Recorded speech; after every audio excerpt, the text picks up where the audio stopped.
प्रेम से बोले श्री कृष्ण भगवान की जय। श्री सत्यनारायण व्रत कथा।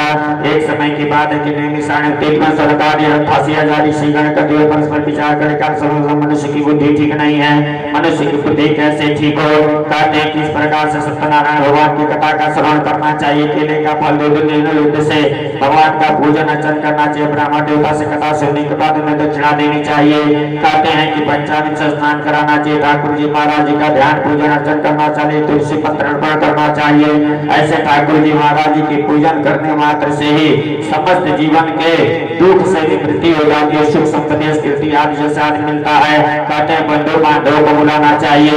इस प्रकार से सायंकाल कथा सुननी चाहिए। भगवान की कृपा से यह मंगल कार्य संपन्न जब होता है जीवन में तो जीवन धन्य हो जाता है। इस प्रकार से स्कंद पुराण के रेवाखंड में श्री सत्यनारायण व्रत कथा का पहला अध्याय पूरा हुआ। प्रेम से बोले बांके बिहारी लाल की जय। पुनः पुष्प लेना दूसरा अध्याय। श्री गणेशाय नमः। एक काशी में निवास करने वाले ब्राह्मण सदानंद नाम ब्राह्मण थे। बड़े गरीब थे, विचार मांगते थे। विचार से जो कुछ मिलता था परिवार का भरण पोषण करते थे। भगवान को उनकी गरीबी नहीं देखी गई। वृद्ध ब्राह्मण के रूप में प्रकट होकर प्रणाम करते हैं। ब्राह्मण देवता नित्य पृथ्वी घुमा करते हैं। कहते हैं मैं दरिद्र में हमारे विचार मांगता हूँ, जो कुछ मिलता है परिवार का भरण पोषण। भगवान ने कहा विचार मांगने जाओ विशेष धन मिलेगा।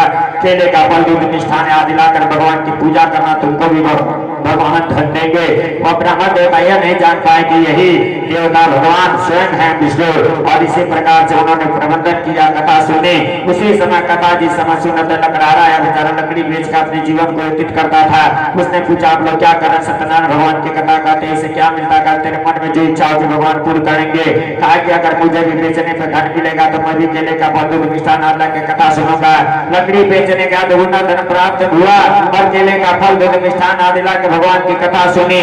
दोनों इस लोक में सुख हो गए, अंत में वैकुंठ लोक को चले गए। इस प्रकार स्कंद पुराण के रेवाखंड में श्री सत्यनारायण का दूसरा अध्याय पूरा हुआ। ब्रह्म सबले बांके बिहारी लाल की जय। पुनः पुष्प ले लें। ओम श्री गणेशाय नमः। तीसरा अध्याय। कहते लीलावती कलावती कथा चंद्र केतु नाम के राजा थे। कहते हैं इस तरह से वृद्ध नामक राजा समस्त राजा हुए, जो प्रतापी राजा हुए। उसी में से एक राजा ये भी थे। कहते हैं कि ये राजा बहुत ही धन धान्य से संपन्न रहने के बाद भी इनके पास औलाद नहीं था। औलाद के प्राप्ति की कामना से रत्नपुरी सागर के तट पे कथा का आयोजन किया। कथा वही चल रहा था। पंडित जी कथा सुना रहे थे। एक पैसे पैवरी वहां से व्यापार करता था, वह पहुंच गया और पूछा कि आप लोग क्या करें। सत्यनारायण भगवान की कथा कहते मिलता का तेरे मन में जो इच्छा भगवान पूर्ण करेंगे। कहे कि ऐसी बात है तो अगर भगवान हमें भी संतान देंगे तो कथा सुन लेंगे। उसके धर्म पत्नी ने 9वें महीने में एक कन्या प्राप्त की और उसका नामकरण संस्कार पंडित ने नाम रखा कलावती। मां का दिलावती बिटिया बड़ी हो गई। विवाह के विवाह संस्कार आ गया। कथा भूल गया। धर्मपत्नी ने कहा कि तुम संकल्प किए हो कि हम कथा सुनेंगे, बाकी तुम लोभ के चक्कर में कुछ भी खर्च करना नहीं चाहते हो, इसलिए तुम जो है पूर्व में संकल्प क्यों ऐसा कर लिए कि मैं ये करूंगा वो करूंगा और कुछ नहीं करते हो। तुम कथा सुन लो। कहा ये सोलह भगवान वगैरह नहीं होते हैं, ये पंडित जी लोगों का काम है कथाओं को सुना करके पैसा लेने की एक वृत्ति बना रहे हैं। तो इस प्रकार से तुम इसके चक्कर में मत फंसो। मैंने कह दिया सो कह दिया, मैं कथा सुनने वाला नहीं हूँ। व्यापार के लिए चला। चंद्र केतु नाम के राजा के यहाँ चोरी हुआ, पकड़ा गया, कारागार में बंद कर दिया गया और राजा ने भूख पिताई के होश ठिकाने लग गए। पुनः जो है आकाशवाणी हुआ कि राजा छोड़ दो, निर्दोष है, इसने चोरी नहीं किया, कोई और किया है। वस्त्र आभूषण दिया और उस प्रकार से उनके यहाँ से विमुक्त हो गए। इस प्रकार स्कंद पुराण के रेवाखंड में श्री सत्यनारायण का तीसरा अध्याय पूरा हुआ। शुभलेवा के बिहारी लाल की जय। पुनः पुष्प लेने श्री गणेशाय नमः। सत्यनारायण के अंतर्गत चतुर्थ अध्याय में प्रवेश करते हैं। कहते हैं झूठ बराबर पाप नहीं, सत्य बराबर तब। जिनके हृदय सत्य है उनके हृदय।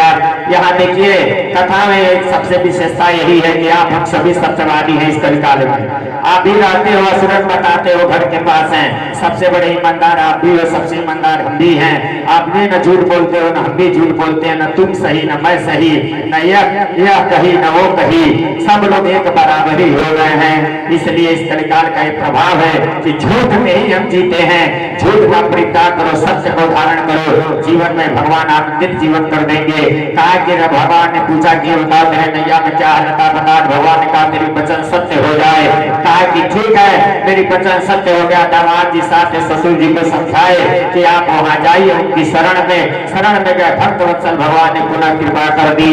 और मिला क्या, कहा कि धन धान्य मिला, लीलावती कलावती की कथा सुन रही थी, वह पुनः प्रसाद ग्रहण नहीं कर पाए, पति के दर्शन के लिए चले, भगवान अदृश्य कर दिए, पुनः प्रसाद ग्रहण करके गए, पति दृश्यमान हो गए। इस प्रकार पुष्पों की वर्षा हुआ, आनंदित जीवन व्यतीत करते हुए ये लोग आनंद भोग करके अंत में वैकुंठ लोक को प्राप्त हो गए। इस प्रकार स्कंद पुराण के रेवा खंड विशेषता कथा का चौथा अध्याय पूरा हो। बाकी बिहारी लाल की जय।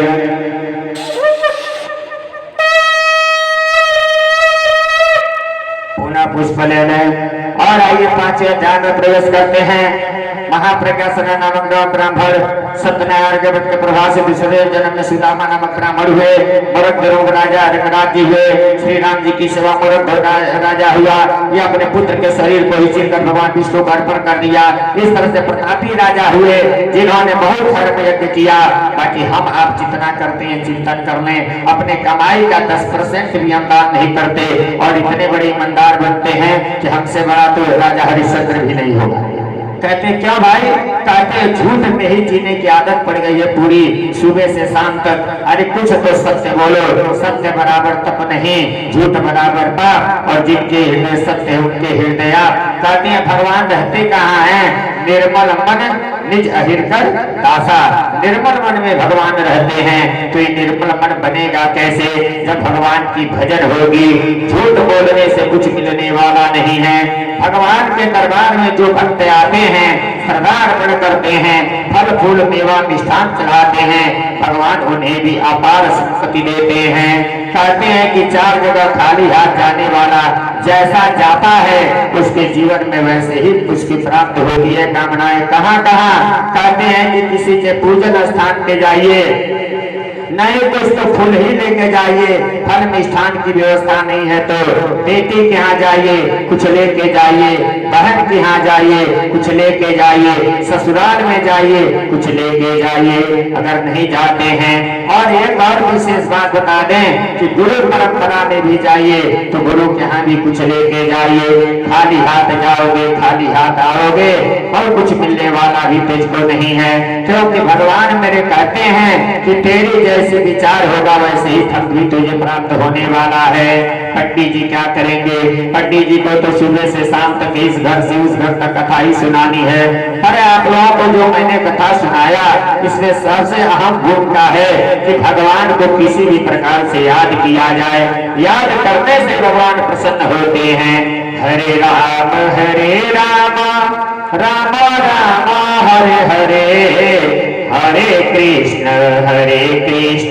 कृष्ण कृष्ण हरे हरे, हरे राम राम राम हरे हरे, हरे कृष्ण कृष्ण कृष्ण हरे हरे, श्री कृष्ण गोविंद हरे मुरारी, हे नाथ नारायण वासुदेव, श्री कृष्ण गोविंद हरे मुरारी, हे नाथ नारायण वासुदेव। इस पावन पवित्र नाम का स्मरण करने से जीव धन्य धन्य हो जाता है। भगवान उसे अपार संपत्ति देते हैं, यश करके जस देते हैं। इस प्रकार स्कंद पुराण के वेला खंड से सत्यनारायण कथा का 5वां अध्याय पूरा हुआ। प्रेम से बोले बाकी बिहारी लाल की जय।